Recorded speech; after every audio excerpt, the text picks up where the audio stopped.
second blood sports debate on the blood sports Discord channel right now. Fryan Republic and Fiat 1984 are going to be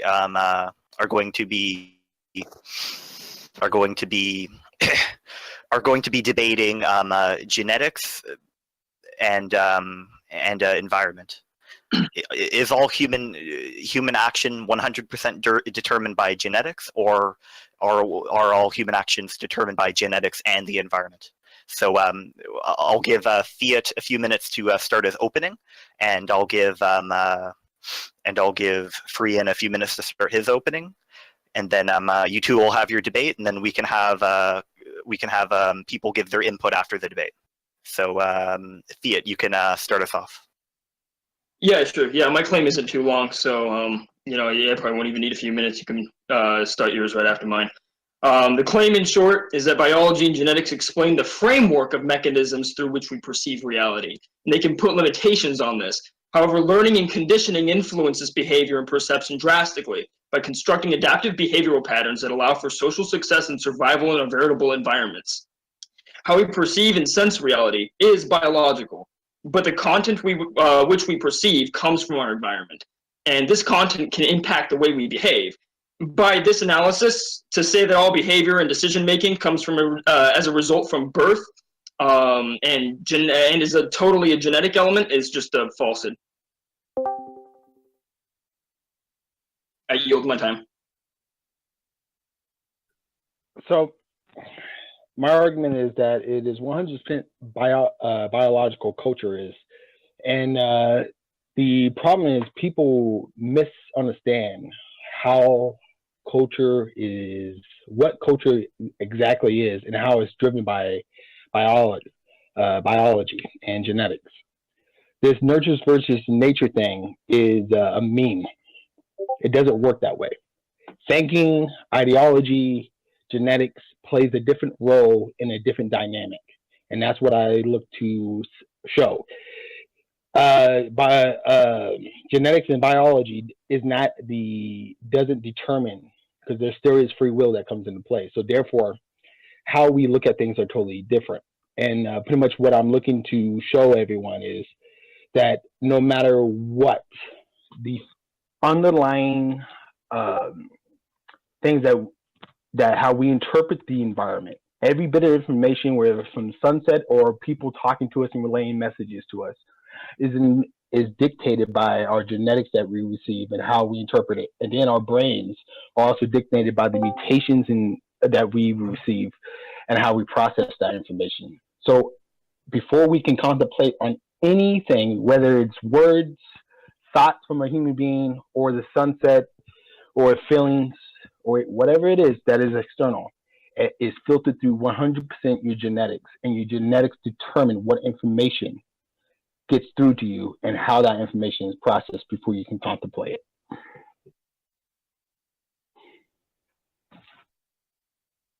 Did you hear all that or no?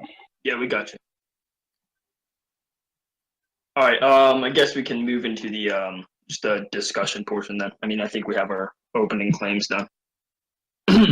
But first, before we start everything, I wanted to ask you a few sort of opening questions, just two actually. So you're just making it clear. You think that genetics is 100% responsible for behavior?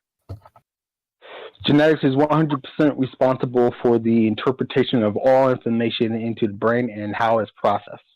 So therefore, any information that is external is done through genetics. So it's right. No, yeah. So you're not answering the question. Is genetics 100% responsible for behavior? Genetics is 100% responsible in how we interpret the information, but we have free will. Okay, so does the environment have any indirect or direct effect on behavior? The environment in itself is something that can only be perceived through genetics. Okay, so just making sure we're clear, right? Like, no one's saying that the neurological mechanism by which we store memories and we perceive reality isn't biological, right? Of course, the process is biological, right? We're saying that, or at least my side of the argument, is saying that the perception of your current environment is altered by the foundation of formation and foundation of memories that you accumulate through experience. Your environment is creating conditions for you to perceive specific stimuli and respond accordingly. These experiences map behaviors that make individuals more suitable to their environments. And we can prove this by observing the way people communicate and how their communication influences each other. You aren't born with your language, you learn it from your environment and are taught to absorb this information. You aren't born knowing how to catch a fish, nor does it develop in your brain naturally. You practice and perfect that skill by responding in a repeated, successful manner to your material conditions in your environment. So my rebuttal is this. Culture is the manifestations of a people, according to Oxford Dictionary, right? And I agree with that. It is the manifestations. And what the manifestations are is the creations. So when you say this language belongs to this culture or this people, that is what they created as a language, right? Over time and adding words and stuff like that. But here's the thing. Once something is created, it is cognitively taught. So it's no longer, when you're teaching something that's already been created, it's already past the creation phase or the manifestation phase. So therefore, it's no longer the culture that is being created. It is culture that has been established. And so you're learning, which is cognitive. Right. So you said that culture is 100% culture is 100% genetics, right? Yes, culture is 100% genetics. So I just want to break this down, right? Because the definition that that I've seen from most psychological schools, even evolutionary school ones, have sort of defined culture as the way in which two or more people behave and communicate with each other, right? And the reason why I say two or more people is because culture can be observed at a very small scale too. We see, very small cadres of people forming their own inside culture, if you will. We see different factions of culture, even in Western society. It's all relative to its specific environments. We have culture in the west side of the U.S., the east side of the U.S. We have internet culture, and it's all variable, right? So I'm just breaking it down, right? Because you say that culture is 100% genetic. That by this logic, if you were to accept my definition, right, then you are saying that behavior is 100% genetic. So are you saying behavior has to do with how we interact with each other and the manifestations or the creations that two people create or a person creates? I'm saying that behavior is essentially it's developed from a framework of genetics and biology that we perceive reality with, right? The neurological processes in our mind, the senses that we're born with, these are all biological, right? We're born with them and they are altered by genetics. However, they have environmental influence attributed to them, right? As we build memories, this can alter our perception. As we build on, and even to our environments, right? We respond with particular behaviors that aren't necessarily born with us, right? But rather are accumulated through learning and conditioning, right? So I guess my definition of behavior, right, would entail that genetics plays a role, right? But it definitely has influence from its environment and reacts to its environment all the time. So when we're looking at culture, right, I'm using the Oxford Dictionary definition. Now, you broke it down to a thought of what can behavior is, according to some journals or some schools, I guess. And I can try. I mean, if you can find one, that'd be fine. But right now, I am saying culture is what the manifestations of a people, right, or human beings.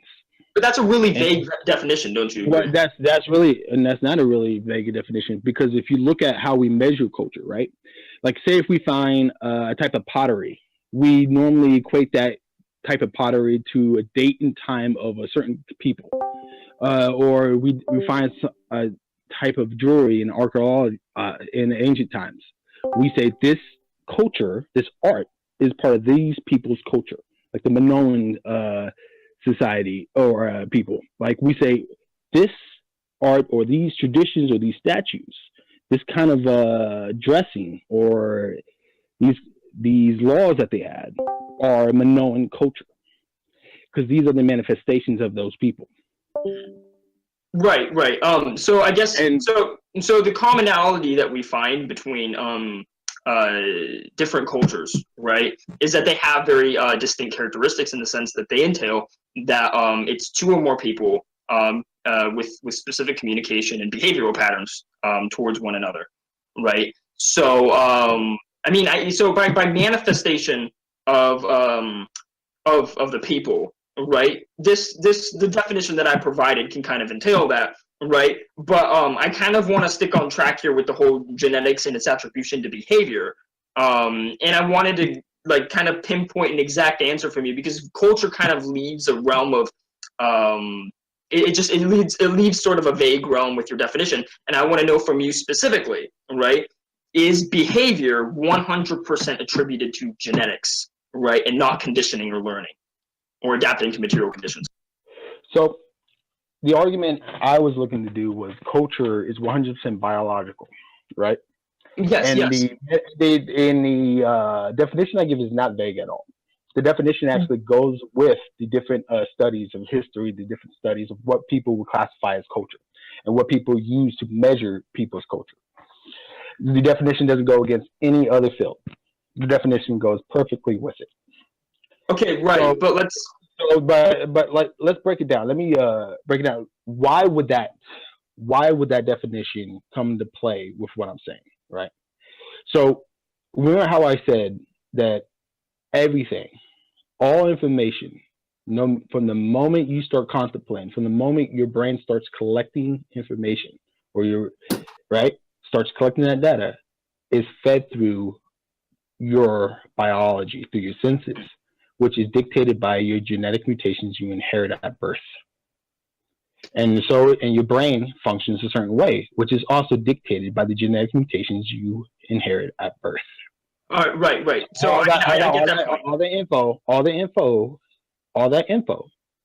is 100% fed to your contemplation, to the point where you consciously can observe this stuff and think about these things. And this affects your ability to interpret the world around you, the external world. Okay, so the environment is ever changing, right?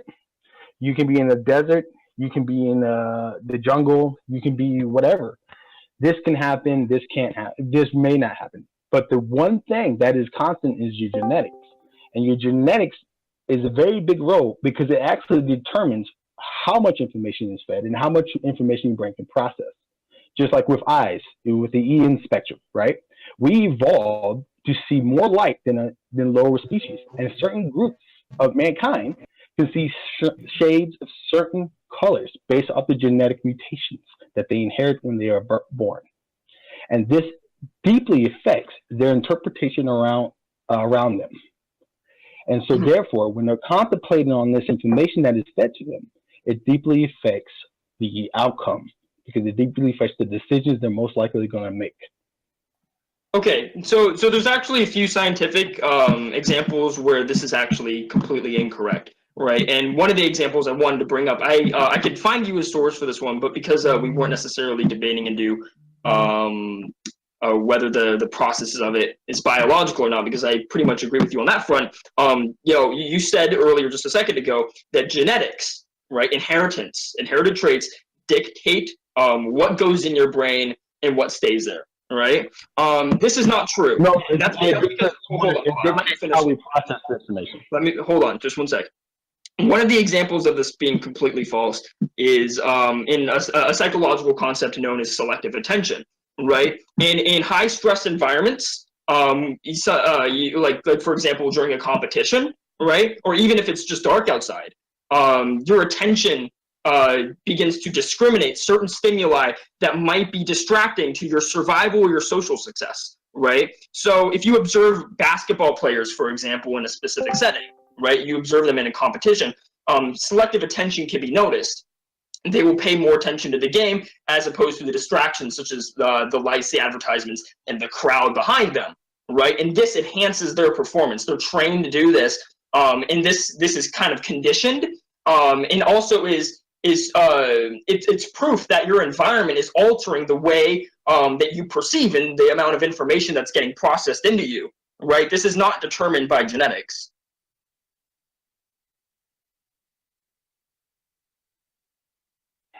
So you mentioned how certain times at night your vision would change, but certain groups. Yeah, well, that's sensory, so that would be biological. Based off the genetics mutations that are certain groups of people have inherited based off those genetic mutations, right? Yeah, but you're dodging my argument. You're going into sensory. I'm not dodging. I'm not. Sensory is biological, which is genetic. Of course. You're sensory. Hold on. I'm not dodging your argument, because this is my argument. The very fact that all information is filtered through your senses, and the very fact that certain people see more information than other people based off those genetic mutations that drive their senses, and the very fact that when it gets dark, certain people have no problem seeing. Their eyes adapt actually much better than other groups of people based off the genetic mutations, so that it can actually receive more information as the lights become dimmer and it gets harder to see than other groups of people in the same field of light. Of course, but that's not what I was proposing. This affects the information that is fed for decision making, which is 100% based on genetics. You're first of all, you're dodging my point, right? Yes, the sensory aspect of this, of course, is biological, right? When your senses change to adapt, I would honestly say that the environment kind of has an influence here, but this mechanism by which your eyes adapt to your environment, that is all sensory, right? That is biological. What I was talking about was hold on, let me finish. I'll let you finish. What I was talking about was selective attention, right? In the nighttime, right? I wasn't implying necessarily your vision changes, right? But selective attention occurs, right? In nighttime, right? Which is subconsciously a high stress environment. What happens is your brain begins to discriminate what might be distracting stimuli to your survival with stimuli that might be relevant to your survival.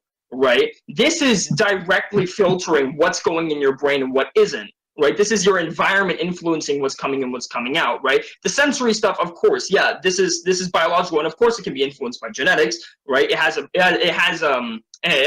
definitely a participant role in that, right? What I'm saying is that this environment is changing the way you think and what kind of content is being pushed into your brain, and that content is going to affect your behavior, because if specific stimuli that are relevant to your survival are being processed into your mind, you are going to respond to those stimuli more acutely. If your attention wasn't divided, if your attention was unfocused anywhere, right, and it wasn't discriminating any stimuli, then this alertness wouldn't be recognized, right? And stimuli that might be relevant to your survival are less noticed, right? And therefore you're not in an alert state as you would be, right?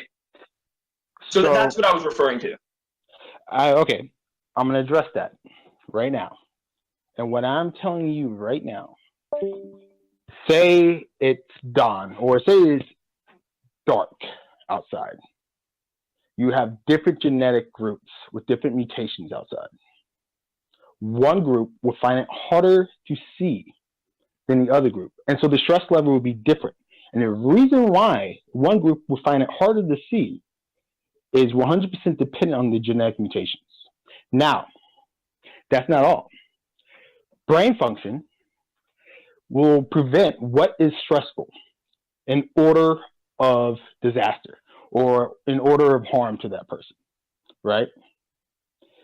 Based off the genetic mutations and how that person and how that people evolved, where he inherit those certain genetic mutations, night may not be that stressful to him, and actually may be less stressful to him. It may be more stressful for someone to be out in the bright sunlight. Okay, yeah, but your claim originally. My claim is addressing the same thing. Now, your claim was that the when it comes to selective memory, right? It all depends on the genetic mutations, because you have to remember one thing and one thing only. Everything that you see, whether it's daytime or nighttime, red, blue, or green, or the tones you hear is all dependent on the genetic mutations that you inherit. Because if we were de-evolved or younger in our evolutionary stage, we may not see red, blue, or green, which will affect how the artist paints. We may not hear certain tones, which will affect the musician. We may not hear or be able to see certain concepts because of all this. So therefore, this will affect the lawmaker. Right, but your claim originally was that genetics and biology was 100% responsible of what goes in your brain, right, and what is processed. That's not true, right? You're pivoting your stance here, right? I'm not pivoting my doesn't have stance any here. It is biological 100%. influence. Hold on, let me finish. Your claim was that that genetics was 100% determinant on what goes in your brain and what's perceived, etc. Right? Yes. That's Now, we're not disagreeing that genetics has an influence, right? And it can change the way specific groups respond to an environment. However, they're still responding to an environment. So you still see what's going on here, right? So in both cases where one group was less prone to experience stress in this nighttime environment and the other group was prone to experiencing stress in this nighttime environment, they're still responding to the nighttime environment, Fryan. They're still responding to their environment. Their genetics are a predisposition, right? Which is biological. However, the environment, right, is causing them to respond in a different fashion. If it was daytime, they would not. This variance wouldn't occur. However, it's nighttime, right? And there are noticeable levels of stress in one group as opposed to the other group. In that specific group, right, although they are more genetically prone to experiencing stress in this environment, right, they're still responding to an environment. And this is changing the way that they behave. This is changing their alertness, and this is changing the way that they respond to noticeable stimuli that are relevant to their survival. Okay. So what you're looking at, right, like I said, the environment that you perceive, the external of your brain, where all data is collected and fed to your brain, right, is dependent on the genetic mutations. And this is why you're wrong. Because without these evolved mutations, or these evolved genetics, the environment of seeing night and day wouldn't exist. Be able to determine what is night and day is all dependent on us evolving eyes from the genetic mutations. And as more evolution comes and more genetic mutations come, the more information that we are able to receive through our eyes and other senses. And how we process that information also changes too with the certain genetic mutations. So the idea that, oh, we can see night and it makes us stress, that information, we're only able to get that information from genetics, from the changes in our genetics that we inherited. And what was that genetics influenced by, right? The reason why that genetics exists in the first place is because we had to respond to nighttime. That nighttime was a pre-existing factor, right? We did not create this nighttime. We had to adapt to it. And genetics was influenced by our environment. So even if you want to claim that environment, right, has no effect on behavior of culture or whatever, it's all 100% genetics, what you're admitting to right now, just by saying that, is that genetics is still respondent to environment, right? We had to evolve to accommodate ourselves to the fact that nighttime existed. We were dying at the nighttime. Evolutionarily speaking, more people would die during the nighttime, and the ones that were alert at nighttime were the ones who survived. So genetically, their traits were passed down to the next generation. However, it is genetic, right? This mechanism right here, right? Like you said, this exists because of genetics. However, this genetics was influenced by the environment. So you're presupposing that the first creatures that didn't have eyes, right, like snails or slugs or something before that, didn't have eyes, that the light somehow hit them and made encourage evolutionary changes. Is that what you're saying? Because without eyes, let's think of it sort of on a narrower scale to humans. Wait. Without eyes developing, right? Without eyes developing. No, because this is all genetic. We all have common ancestors, even with a lot of the animals and the squids and all that stuff and the fish, right? So this all goes together. Because as we evolved into humans and different animals from the different ancestors, these genetics, or us to gather that information, these genetics, these changes in our biology had to take place. Now, to sit there and say that, oh, well, someone who could see better developed better eyes in natural selection. But what was it driving from going no eyes to eyes? Because there was no way to perceive light. The environment. No eyes. It was because the eyes are useful to the environment. You're pre-assuming that the environment, just because something exists, right, that it's automatically going to make us develop eyes.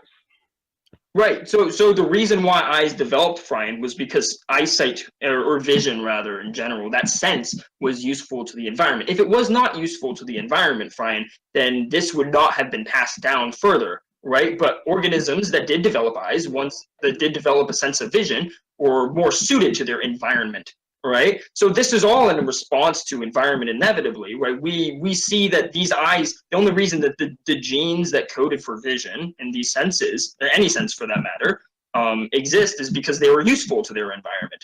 Right. So you're believing that just because something exists, the proper connection will be made. I mean, fine. At this point, it's like saying we kind of developed eyes arbitrarily, right? But if which is true. I mean, mutations can be arbitrary. So that means if we develop arbitrarily, that means environment didn't dictate the development of the. No, because yes and no. Because if we developed something arbitrarily, if a mutation that was completely arbitrary, just a random sense that did nothing for us, right, or did something but it wasn't useful to anything, right? That trait is not something that would be passed on through natural selection. However, eyes were universally useful to accommodating to your environment. To who? To organisms that developed eyes, and I mean, it's the reason why we have eyesight.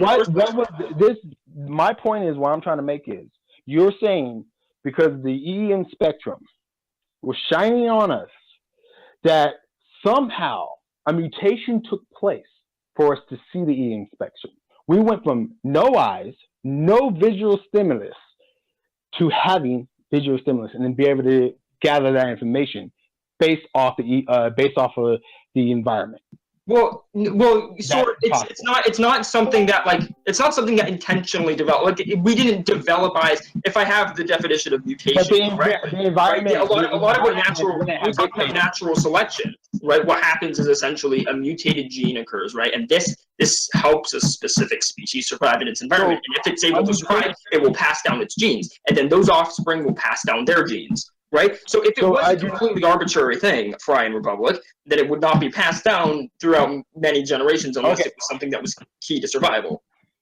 The causation of being able to say, hey, this person can see better, so he outperforms the other person, starts with going from no eyes to eyes. Right? Well, no, okay, so the environment didn't cause that eye. Okay, and that's what I'm trying to get to you. Because but those eyes continue to exist because of the environment. And that may be so, but the ability to gather that information didn't start with the need to see light. Right, but that's okay. Yeah, sure, but that's completely different from your original claim, which was behavior and senses aren't changed by their environment. Right? No, being affected by that's not my claim. That's not my claim. The retention of this gene is still existent because of the environment, and they changed the way that we perceive our environments as well. Right? So you can say that, oh yeah, the root cause of it all, right? At the very baseline, yeah, sure, we all developed from a common ancestor, and all these traits were inherited.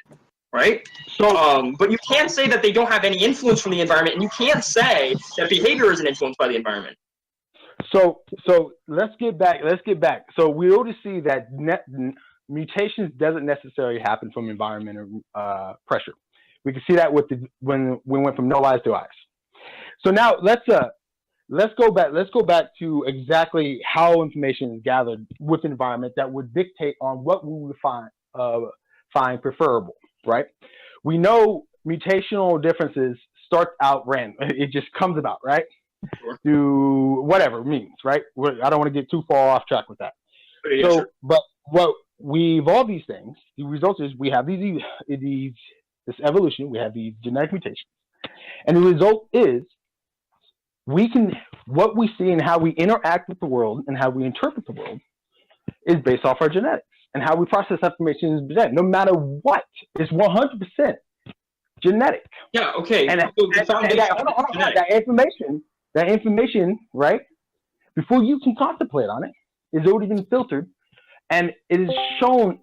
Is presented to you in a certain way, and based off that way it's presented to you, you're going to make a decision. And the reason why it's presented to you in a certain way is because of your genetics. Okay, yeah, sure. No one is saying, or I'm not saying, that the neurological mechanism by which we sense or store memories or whatever, is it biological, or do they not have a genetic foundation, right? Of course, these processes are biological. I'm saying that they're influenced. That makes it 100%. They're retented because, like, the reason why we continue to have eyesight is because of the environment. The reason why we behave a certain way is because we're accommodating to our environments, and the memories that we have and our past behaviors are actually influencing our behaviors in the present, right? So we agree that, like, you're arguing against no one, because neither of us is saying that, look, genetics came from that makes it 100%. Right? That's we're not really arguing because you're saying is I want you to jump into space and tell me that your body's Dear Sama, mute yourself. All right. The fact is, when we have all these genetics collecting this information, no matter what environment you are in, right? The environment may change, and the environment doesn't matter when it comes to this. Because no matter what environment you're in, your genes are there, and your genes dictate what information is fed to you. Now, you know what memory recall is, right? There's short-term memory and there's long-term memory. Yeah. Well, sometimes things don't make it into the long-term memory. Why do you think that is? Well, so certain behaviors, right, and certain memories are key to our survival or our social success. So we're incentivized behaviorally. If certain things doesn't make it into the long-term memory, right? That is due to the idea of what we put importance of, like our taste buds, for instance. Yeah. We like this was obviously influenced by genetics. Certain groups like certain foods better than other groups who like another food better. And that's how a lot of cuisine is made from the different groups, because of the taste buds, right? That's why certain groups who have access to the same material don't use it. Like the potato. There's a lot of groups who may have ate it when they needed to, but they didn't do much with it. And there's other groups who made many dishes in cuisines out of the potato. It's because the taste buds dictated that food was good to them. And that it wasn't just substance, right? So they made these things. Now, it's the same thing with memory. If you're watching something, you're going to put it in short-term memory or long-term memory, right? Yeah. If you're absorbing this information, you're going to remember things that you interpret as great. Again, you're arguing against no one, because I am arguing against you. You're not, because I'm not arguing whether or not the process. Because first of all, you're responding to what you're saying is that this process is biological. I agree with you. However, these memories affect your perception and your behavior.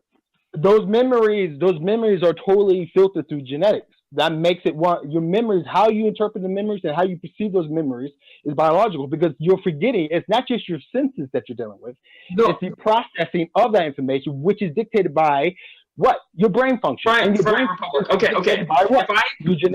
Let's do a thought experiment, right? If I tell you the word monkey, the only reason that you can attribute that word monkey is because you have past experiences, past memories, and communication information. So that cognitive learning, how is that manifestation?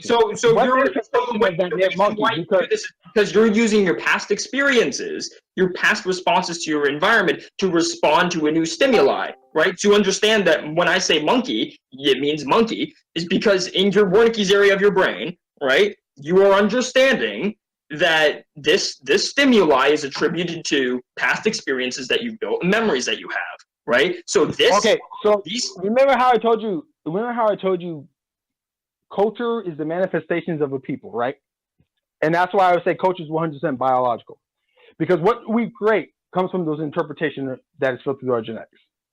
Now, once culture is already established and created, it is taught cognitively. So you are mixing something that is totally created through the abstract mind, which is not external, it's internal of the brain. And you're mixing that with the idea that cognitively learning. That's just why I remember in the beginning of my opening statement how we're looking at nature. I don't think you have no. Your understanding of cognition.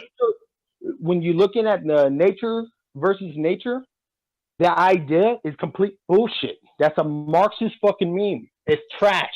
All right, no, I don't. First of all, I don't know if you understand what behaviorism is. It doesn't work that way. No. It doesn't work that way. Cognitive learning is real. Behaviorism. Of course, cognition is real, but I don't think you understand what behavioral psychology is. So behavioral psychology it comes from conditioning. So your premise for behaviorism. You're arguing against. You're sort of arguing against a straw man. I mean, I know you like to say that about my arguments before. You're trying to argue against because you said culture is 100% biology. And I told you cognitive learning is different. No, because the claim that we're going off of, right, is that responses to our environments, right? You're saying that responses to our environments at this point in the conversation have to do with biology, right? What I'm saying is all right. I'm just gonna say, Adam, in 9 minutes, we're going to start to end off the debate. So, oh, really? Okay. Well, it went really fast. Going on for over an hour now. Oh, really? Okay. You know what? So before we actually cross this threshold, Fryan Republic, I have a source that I sort of wanted you to debate. This is a study that I found a couple weeks ago, and it's called Konrad Lorenz's geese, right? And it sort of illustrates the effect of imprinting, which is an effect of behaviorism, right? And this is just an excerpt that I extracted from the article. Imprinting involves the ability to learn a specific essential piece of information at the right stage of development. Openness for learning through imprinting is restricted to a short time span, called a critical period. The most famous example of imprinting comes from Konrad Lorenz and his geese. He found that goslings learn to recognize their mother and tell her apart from other geese very early in life by substituting himself for the mother goose at the right development stage. He could get the goslings to imprint on him, and they would follow him around faithfully. The of the goslings. I interpret that information not as behaviorism, but as cognitive learning, cognitive association. No, right? You don't understand. This is genetic. No. You don't understand. That is cognitive association. No. First of all, no. Did he? Because the effect of this is genetic. Fryan Republic, right? No. Yeah. The genetic predisposition. Based on what? The genetic predisposition of these goslings is to follow whatever the immediate largest object is, right? That's moving, right? So the study found that despite the fact that this person is radically different from a mother goose, right? These goslings would still follow it around. They were responding to an element in its environment with a foundation of genetics that incentivized them to do so. So environment didn't have much of a say over who. It did. It absolutely did. The environment. The genetics that allowed them to see more information. Person. They were responding to their environments, and this changed their behavior. Genetics that allowed them to see more information. The reason why it's important to understand these goslings' behavioral changes. The reason why it's important to understand these goslings' behavioral changes is because they were more likely, right? They were more likely to be willing to eat certain foods that the mother figure was consuming, right? So this environmental factor, right, was changing their appetites. It was changing the what they wanted to eat. It was changing their behavioral patterns too, because they started to act like their mother figure, right? Now the genetic predisposition to this is because they need to adapt to their environment for survival purposes, right? They're taking from their mother. They are conditioning themselves to respond positively to certain stimuli, right? So that they're more suited to their environment, so that they receive positive or unconditioned stimuli in return for their specific behaviors. So this is all by the way. What you're looking at is all those results of what was going on is this cognitive association based off the genetics that they have, because those ducklings right? They can only see the world based off their genetics, right? And they're pre-selectors about who is mom, which is genetically dictated by, was able to be manipulated. But that is Yes, not it comes based from. off. Hold on. That is not based off environment. That is based off their genetics. Because if their genetics were different, if they had different genetic mutations, maybe better eyesight or better processing skills, they would be able to see, even with this big man, they would be able to perceive that this looks more like them or closer to them. And they'd be able to say, this is a duck. This is something else. Right. No, but there again, like I'm not saying that this. You're missing the argument again. No, you're missing the. No, because you're not. Again, you're arguing against no one. I'm not saying that the process in which this happens is biological. You're debating someone that you're propping up in front of me. All right. Yeah, I'm not propping anything up from you. I'm telling you, you gave results for the study. Okay. You know what? Here's a more clear cut. Here's a more clear cut. 1984. Fiat 1984. You gave a scenario based off some preconceived notions that can't be demonstrated, and so you ran with that because you're a Marxist and you believe in Marxism with your full heart. No. First of all, it's not even a Marxist sort of. But you know what? Okay, so this example was clearly too difficult for you to understand that this is an environmental response, right? But I'll give you an even clearer one, right? One that has no genetic influence whatsoever, right? Well, that one, it was genetic, so I hope that you do a better job. All right. So this one actually comes. This is actually a part of cognition in conjunction with behavioral psychology, right? And one of the interesting aspects of cognition is that it can allow an animal to distinguish itself as a distinct identity, right? And this is particularly unusual because this is not a trait that's genetically developed or something that would be mutated for survival, right? A common test is to modify the visual appearance of an animal and then observe the reaction of that animal to its mirror image. If it touches a dyed patch, for example, right, or some sort of marking on itself, it will recognize that as itself, right? This is very obscure, right, because it is learning. This is shorthand sort of conditioning, right? This is one of the shortest term sort of conditioning examples that psychologists could find in its effect upon animals, right? Because it was learning by responding to specific stimuli, right, in that specific setting, that it was itself based on certain markers that it was able to remember or recognize in the past. So if a monkey, for example, like in this study that I have here shows, if he has a dyed patch on its belly, right, and he recognizes that dyed patch on its belly, before he sees a mirror image of himself, and then he sees himself in the mirror, right, through both his own kinetic movements and also recognizing that monkey in the mirror has that same patch, that monkey distinguishes it as itself. This is really unusual if you believe that everything comes from genetics as well, right? Because this is not a behavior that would be developed from genetics. This is not a survivability factor. All right, so I'll say, so earlier when I was explaining that genetic determinism is really not a thing, and then I said the way we look at nature versus nurture is bullshit, right? It's complete bullshit, a false autonomy. And the reason why I said that, because you're confusing me too, right? You're confusing my argument with that. And that's not my argument. My argument is 100% genetics because underlying is 100% genetics. Everything. Okay, you're source of it. You're saying you're changing your claim, dude. You're pivoting your claim. I'm not changing my claim. If you go through the recording, I said all this. Your claim at the beginning was that culture, behavioral differences between individuals, that was all genetic. Your claim is that this is 100% genetic. 1984. You have changed. Hold on. I'm not going to sit and tolerate this. You changed your claim from it is 100% genetics to it is 100% a source of genetics. No, it's 100% genetics. Fiat 1984. I'm still making the same claim. Calm down. Let me finish my thought. All right. So now, what you just gave, right, about the mirror test with the animals and this and that, and then be able to. All right. It's 11 p.m. So, That's okay. Fryan and Fiat, you can give your closing thoughts, and then we'll leave this up to live discussion where anyone can join in and say what they want to say.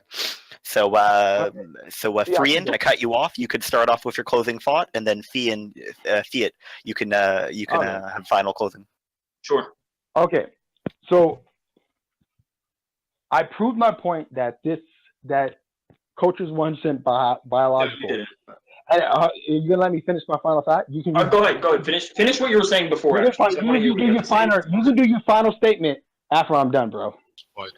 So I proved that culture is 100% biological due to the fact that every scenario that he gave, he falsely equated it to environment. With the geese or the ducklings, he falsely equated that their limited genetic mutations dictated how their environment is associated. But that's not true. It was the genetic mutations that didn't allow them to perceive more information.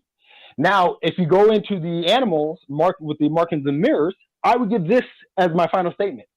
We did this with baby humans. The different groups recognize themselves at different age groups.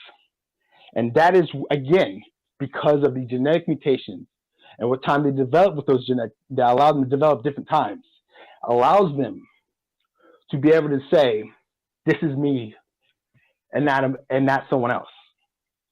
And that is 100% better because when it comes to looking at the mirror as a baby, it's the same environment, the same image.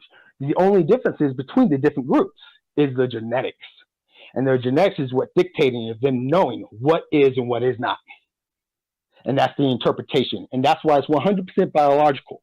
No matter what information you feed yourself, no matter what it is, no matter what book you read, how you interpret that is 100% biological, but there's also free will. So it's not as easy as your input and output equals this is what you're going to do, because you also have contemplation. Now, what those animals are doing with those patches and the mirrors is contemplating and learning. And that's how it works.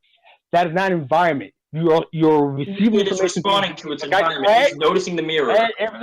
That is not environment, because the environment, what those monkeys and different animals are able to see and the information they're able to gather is based off their evolutionary mutations.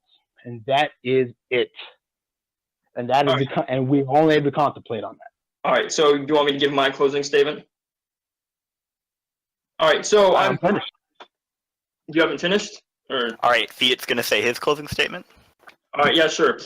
So I sort of noticed throughout the whole debate, you actually sort of shifted your original claim from it is a 100% a result of genetics and biology to the source is 100% genetics and biology, right? If we go into your idea of if we go into your idea of that, like, okay, so the baby touching itself in the mirror and finding out that that is himself, right, is something that's genetic. You have to explain to me, evolutionarily speaking, what kind of genetic traits were inherited for its own survival that would be necessary to recognize oneself. Why did he have to recognize oneself in the first place, right?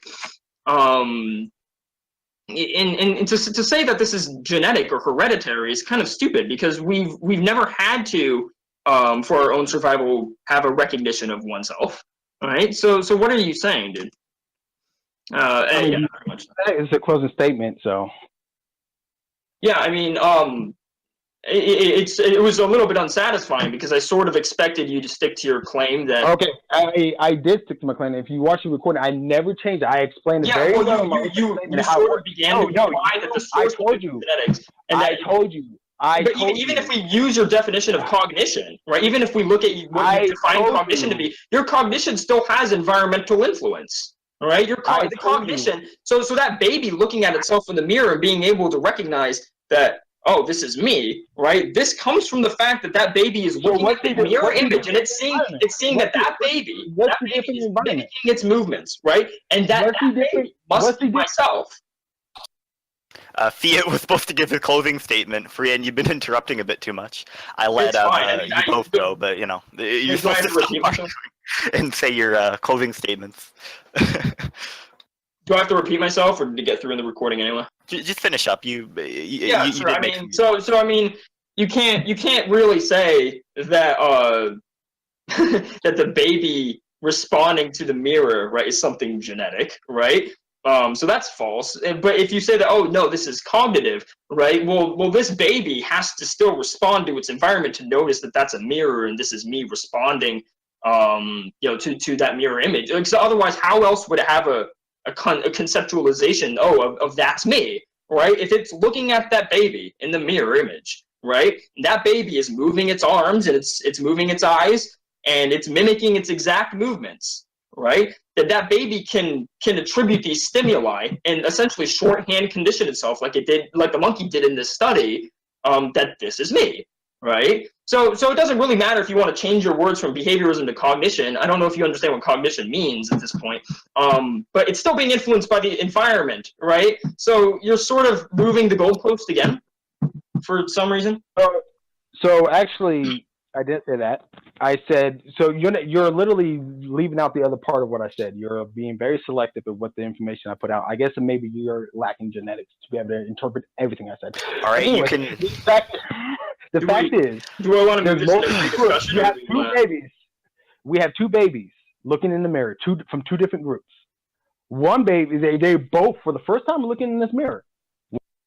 All right. That's enough. That's enough. So, Fiat, are you done your closing statement? We don't need to get into another argument. So I did a poor job at doing that subtly, but yeah. Okay. It was kind of a chore. I had to respond to that weird claim, but okay, so you're done. All right, you're done. Okay, we can